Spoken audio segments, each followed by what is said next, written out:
Ladies and gentlemen, the session of this honorable body is about to commence. Everybody will please rise. As the elected city vice mayor and the presiding officer, this 13th regular session is now called to order. Roll call, Ms. Secretary.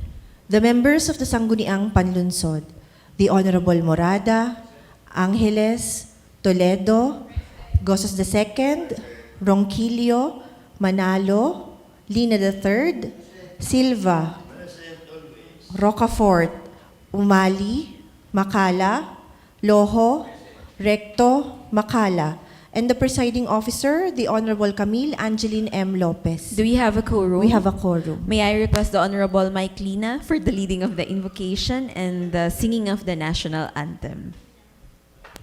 Good morning, Madam Chair at sa aking kaibigan. Pansamantala po nating ilagay ang ating pong mga sarili sa banal na presensya ng ating mahal na Panginoon. Sa ngalan ng Ama, ng Anak, Espiritu Santo. Amen. Mahal na Ama, maraming salamat po sa lahat ng biyaya na inyo pong pinagkakaloob sa bawat isa sa amin. Naway maging makabuluhan po ang araw na ito at naway patuloy po kaming makapaglingkod ng naaayon sa inyong kalooban sa ating mga kababayan dito sa lungsod ng Lipa.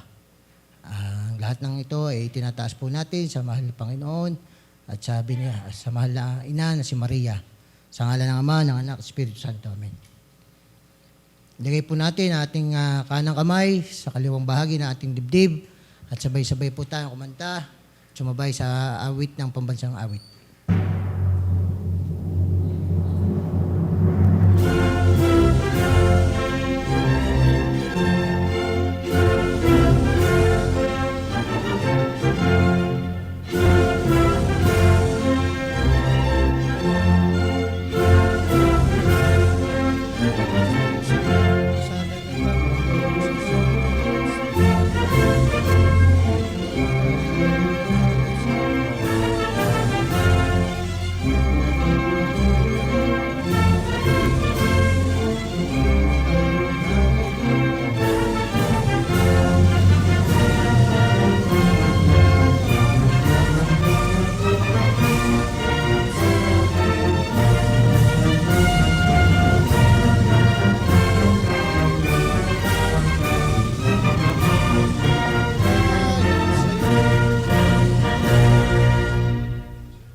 Magandang umaga po sa lahat ng present dito sa plenary hall. And of course, you'd like to greet also, we have Konsehal King Umali via Google Meet.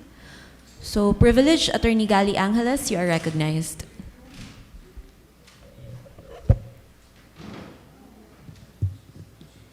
Thank you, Madam Chair.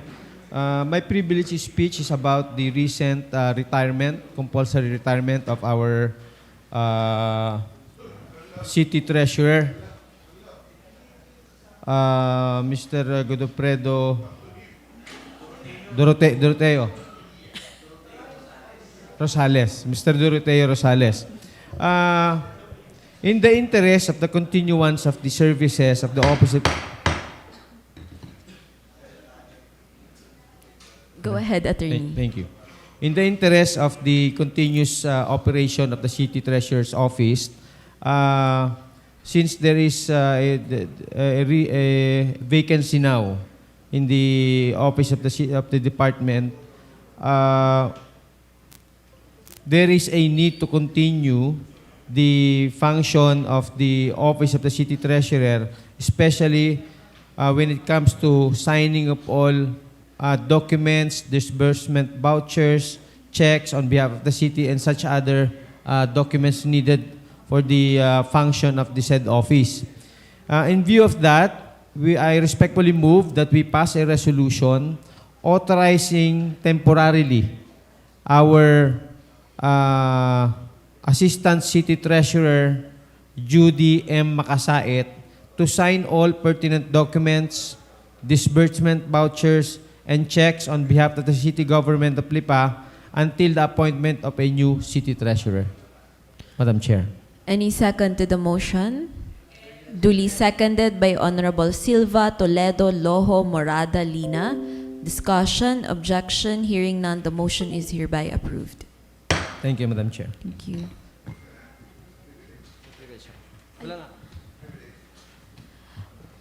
Privilege, Honorable Junjun Gossos, you are recognized.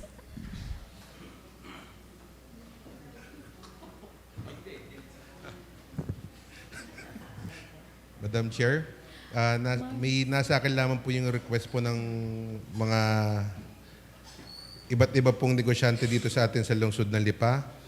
Request po ni Mr. Alfredo V. Katigbak and Carlo M. Malabanan for the reclassification of their property with an area of 700 square meters located po at Barangay 7 from agricultural to commercial use po. Then, request po for special use permit ng dati po nating kapitan ng Inusluban, Aristedes Lindog, for the reclassification of their property from agricultural to commercial use, and special use permit po for their proposed gasoline station. And lastly po, Madam Chair, request po, wait lang po, hindi ko makita ang pangalan, of Mr. Ricardo Robledo for the reclassification of their property with an area of 36 square meters located po at Barangay Sabang. Please refer na lang po, Madam Chair, sa Committee on Land Use. Refer to the Committee on Land Use. Madam, maraming salamat po, Madam. Thank you. We now proceed with the reading of the minutes of the preceding session and approval of the same. Honorable Attorney Gali Angeles, you are recognized. Thank you, Madam Chair. I respectfully move for the to dispense with the reading of the minutes of March 15, 2023 regular session and the approval of the same. Any second? Seconded by Honorable Gossos, Lina, Morada, Loho, Silva. Discussion, objection, hearing none, the motion is hereby approved. For the reason that the March 22, 2023 regular session, that the minutes of the March 22, 2023 regular session is not yet available, I respectfully move to defer or to hold in abeyance the approval of the same. Any second? Seconded by Honorable Ronquillo, Loho, Silva. Discussion, objection, hearing none, the motion is hereby approved. Thank you, Madam Chair. Thank you. Proposed ordinances and resolutions for second reading. Honorable Doc Loho, you are recognized. Good morning, Madam Chair. I would like to request to dispense the reading of Committee Report on Health 2023-002 and likewise recommend to pass a resolution regarding authorizing the local Chief Executive, Honorable Mayor Eric Africa, to enter into addendum to agreement with the Center for Health and Development for the extension of the utilization of sub-allotted funds for COVID-19 laboratory operations of Ospital ng Lipa for second reading. Any second? Seconded by Honorable Lina, Toledo, Silva, Morada. Discussion. Objection. Hearing none, the motion is hereby approved for second reading. Again, another one, Madam Chair. Yes, please go ahead, Doc. So, would like to dispense again the reading of the Committee Report on Health 2023-003 and recommends the passage of a resolution authorizing our local Chief Executive, Mayor Eric B. Africa, to enter into a Memorandum of Agreement with Batangas Medical Center, represented by its Medical Center Chief, Dr. Ramoncito Magnaye, for renewal of Ospital ng Lipa's inclusion in the Blood Service Network for 2023 for second reading. Any second? Seconded by Honorable Ronquillo, Lina, Morada, Silva, Toledo. Discussion, objection, hearing none, the motion is hereby approved for the second reading. Honorable Junjun Gossos, you are recognized. Madam Chair, I would like to request that we dispense the reading of Committee Report on Housing 2023-025, 026 from A to H, and the same be approved for second reading. Any second? Seconded by Honorable Lina, Morada, Angeles, Loho, Silva, Toledo. Discussion? Objection? Hearing none, the motion is hereby approved for the second reading. Thank you, Madam Chair. Business for the day, Ms. Secretary. Business for the day. Letter request for an authority to enter into Memorandum of Agreement. Refer to the Committee on Health. Annual Budget of Barangay Pag-Ulingin West. Refer to the Committee on Appropriations. Annual Budget of Sangguniang Kabataan of Barangay Pag-Ulingin West. Refer to the Committee on Appropriations. Reclassification request of Mr. Dante Lantin. Refer to the Committee on Land Use. Reclassification request of Isaac Christine Sadanadan. Refer to the Committee on Land Use. Reclassification request of Kevin Cuenca. Refer to the Committee on Land Use. Reclassification request of spouses Rene and Angelita Resurrection. Refer to the Committee on Land Use. Reclassification request of Apolinario Makatangay. Refer to the Committee on Land Use. Reclassification request of Lyndon Anthony Neri. Refer to the Committee on Land Use. Reclassification request of Miss Cristina Ramos. Refer to the Committee on Land Use. Reclassification request of Mr. Marco Vinluan. Refer to the Committee on Land Use. Reclassification request of Nelson Bosita. Refer to the Committee on Land Use. And reclassification request of Mr. Alan Nico Rodelas. Refer to the Committee on Land Use. Resolutions and ordinances for the third and final reading. Honorable Doc Loho, you are recognized. Madam Chair, requesting for a passage of a resolution authorizing the local chief executive, Mayor Eric Africa, to enter into an addendum to agreement with the Center for Health and Development for the extension of the utilization of sub-allotted funds for COVID-19 laboratory operations of Ospital na Lipa for third and final reading. Duly seconded by Honorable Silva, Morada, Lina, Ronquillo, Toledo. Objection? Hearing none, the motion is hereby approved for the third and final reading. Go ahead. Again, requesting for a passage of a resolution authorizing the local chief executive, Mayor Eric B. Africa, to enter into a memorandum of agreement with Batangas Medical Center, represented by its medical center chief, Dr. Ramoncito Magnaye, for renewal of Ospital na Lipa's inclusion in the blood service network for 2023 for third and final reading. Duly seconded by Honorable Silva, Toledo, Ronquillo, Lina, Morada. Objection? Hearing none, the motion is hereby approved for the third and final reading. Honorable Junjun Gossos, you are recognized. Madam Chair, sorry po kanina, doon po sa second reading, naiwan hanggang letter I po pala. No po. Hindi po hanggang letter H. Naduling lamang po ako. Ha? Hindi ko nakita eh, sorry. Okay, noted. Madam Chair, I would like to request that we approve for third and final reading Committee Report on Housing 2023-025-026 from A to I. Any second? Seconded by Honorable Silva, Loho, Lina. Objection? Hearing none, the motion is hereby approved for the third and final reading. Other matters, Madam Chair. Okay, please go ahead. Madam Chair, motion for urgency po with regards to the request of Mr.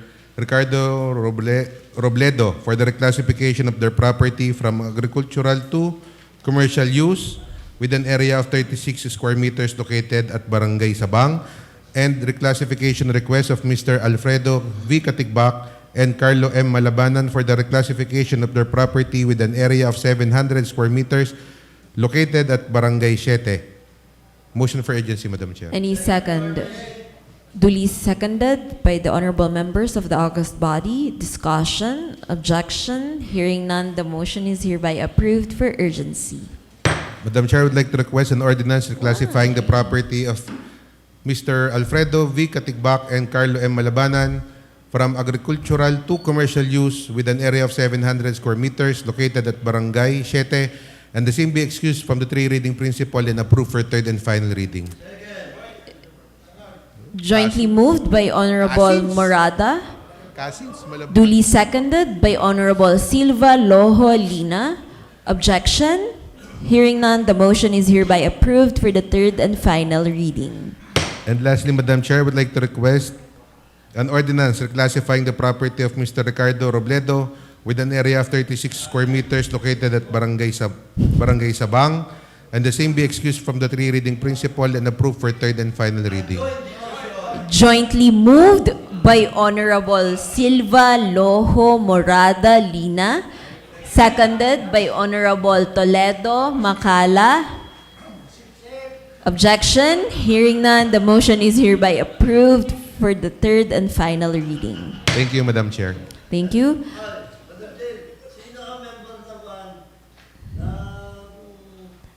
I'm declaring a recess. Session resumes. Honorable Avio Rocafort, you are recognized. Palibasa ho.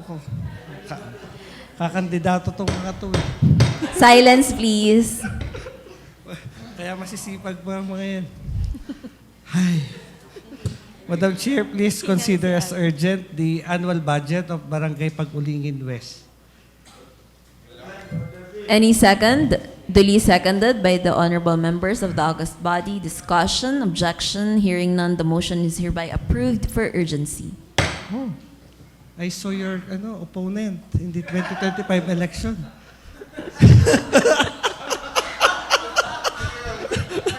So, sorry for the...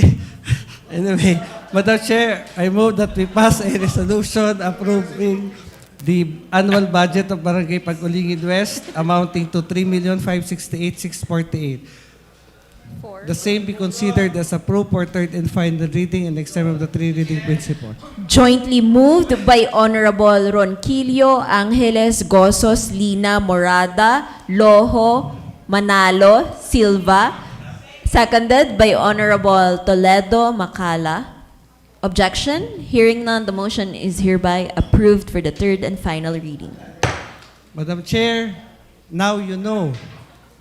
He is your opponent. Madam Chair, please consider as urgent the annual budget of Barangay the SK budget of Barangay Pag-Ulingin West and Barangay 4. Any second?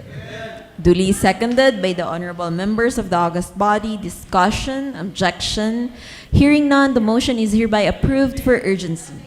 Madam Chair, I move that we pass a resolution approving the annual SK budget of Barangay Pag-Ulingin West amounting to 356,864 and Barangay 4 amounting to 295,502. The same be considered as approved for third and final reading and exam of the three reading principle. Jointly moved by Honorable Silva, Gozos, Lina, Morada, Angeles, Ronquillo. Seconded by Honorable Loho, Manalo, Toledo, Macala, Aris, and Macala, Paulo. Objection? Hearing none, the motion is hereby approved for the third and final reading.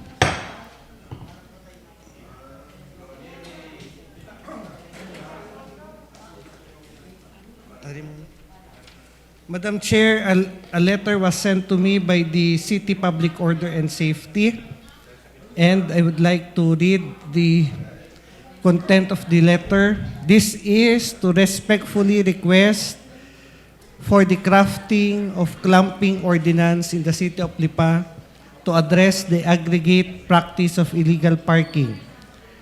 Currently, as a measure to ensure that major roads in the city are free from illegally parked vehicles, unattended vehicles were issued with citation tickets noting them to report in the CIPO's office for alarm with the LTO. In the recent discussion with LTO officers whom conducted the traffic management training held last March 24, 2023, this practice was not valid because LTO alarm can only be issued when the driver's license was presented by the violators. The imposition of clamping of tires to unattended vehicles can be an effective measure to limit illegally parked vehicles on the roads. Hence, we are requesting for a new ordinance to be able to implement this in our city. The clamping ordinance in the City of Lipa and providing penalties for violation thereof. Respectfully signed by the OIC of the City Public Order and Safety, Engineer Marlon Manalo. Madam Chair, I move that this matter be referred to the Committee on Traffic. matter brought up is referred to the Committee on Traffic. Madam Chair, please refer to the Committee on Traffic the amendment of Special Ordinance Number 221-2020. Referred to the Committee on Traffic. Nasaan din ni Ate Ann? Ha? Madam Chair, I move that we insert in the ordinance under the whereas provision that the MOA is for the traffic study and research and for the purchase of office supplies. The amount intended for the traffic research by the BSU be considered as urgent, Madam Chair. The insertion of this particular provision in the MOA. Amendment po. Insertion. Apo. Yeah. That the MOA includes the traffic study and research and the purchase of office supplies, Madam Chair, and that the amount shall be taken from the trust fund of the CPOS. So I move that this matter be considered as urgent. Any second? Ha? Wala po. Please elaborate. Madam Chair, kasi dito po sa ordinansa natin, sa special ordinance, wala po yung tatlong items. So hindi po natin pupush through yung MOA dahil hindi po nakaspecify dito yung mga items na itong dalawang ito. Ito po ay para sa traffic study and research na gagawin ng BSU, and yung pong pera ay para rin sa office supplies, Madam Chair. Dalawa po yung paggagamitan ng pera: traffic study and research and the purchase of office supplies. 400,000, Madam Chair. Oo nga po, kailangan po ito.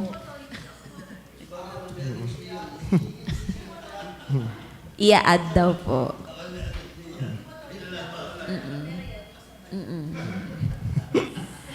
So there is a motion for urgency. Any second? Seconded by Honorable Gozos, Lina, Morada, Macala, Loho. Discussion. Magkakasama tayo. Objection. There is an objection.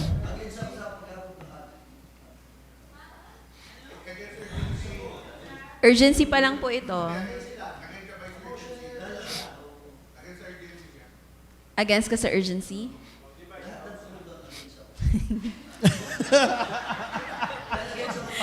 Oo nga. Piya kape, tumaibuhos din eh. Piya kape. Diyan ako na kaunti, piya kape. Natakay na tapon. So there is an objection. So kindly raise your right hand, those who are in favor of the urgency. Piya kape. Madam Secretary, please. 1, 2, 3, 4. Ayan, meron pa ba? In favor. Approved by the majority. Yeah. So there is only one objection. Motion is hereby approved for urgency. So, Madam Chair, I move that we pass an ordinance amending Special Ordinance Number 221-2020 that the utilization of trust fund of CPOS includes the traffic study and research and the purchase of office supplies. The same be considered as approved for third and final reading and exempt from the three-reading principle. Any second?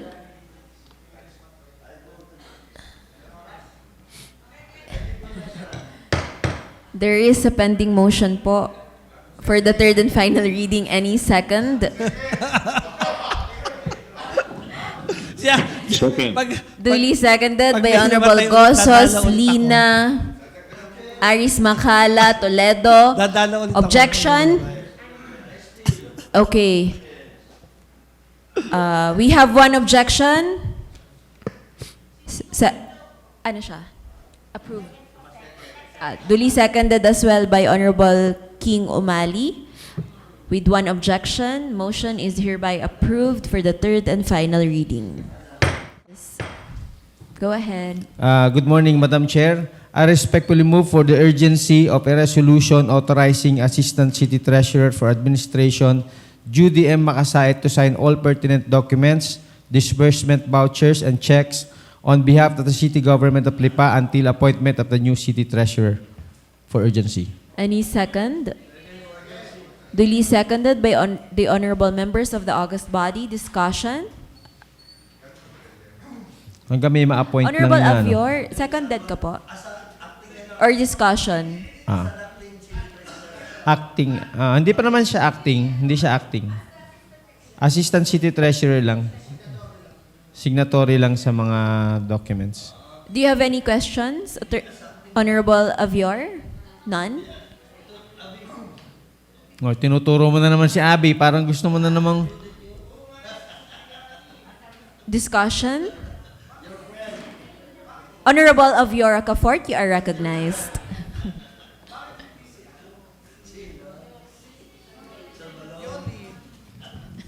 Madam Chair, ano lang, inquiry lang. Inquiry. Okay, go ahead. Bakit po hindi si Miss Madam Yoli De Castro be the signatory, considering that mas senior po si Ma'am Yoli De Castro as Assistant City Treasurer, because dalawa po ang Assistant City Treasurer natin sa City Treasurer's Office, si Ma'am Yoli at saka po si Miss Judith. Ayan. I'm gonna... Recess I'm muna, declaring a recess. Resumes? Any objection? Hearing none, the motion is hereby approved for urgency. Thank you, Madam Chair. I respectfully move for the passage of a resolution temporarily authorizing the Assistant City Treasurer for Administration, Judy M. Macasaet, to sign all pertinent documents, disbursement vouchers, and checks on behalf of the City Government of Lipa until the appointment of the new City Treasurer for third and final reading, and be excused from the three reading principle. Jointly moved by Honorable Rocafort, Silva, Manalo, seconded by Honorable Ronquillo, Lina, Morada, Loho. Objection? Hearing none, the motion is hereby approved for the third and final reading. Thank you, Madam Chair. There is a motion for adjournment. Any second? Duly seconded. Session is now adjourned. Thank you.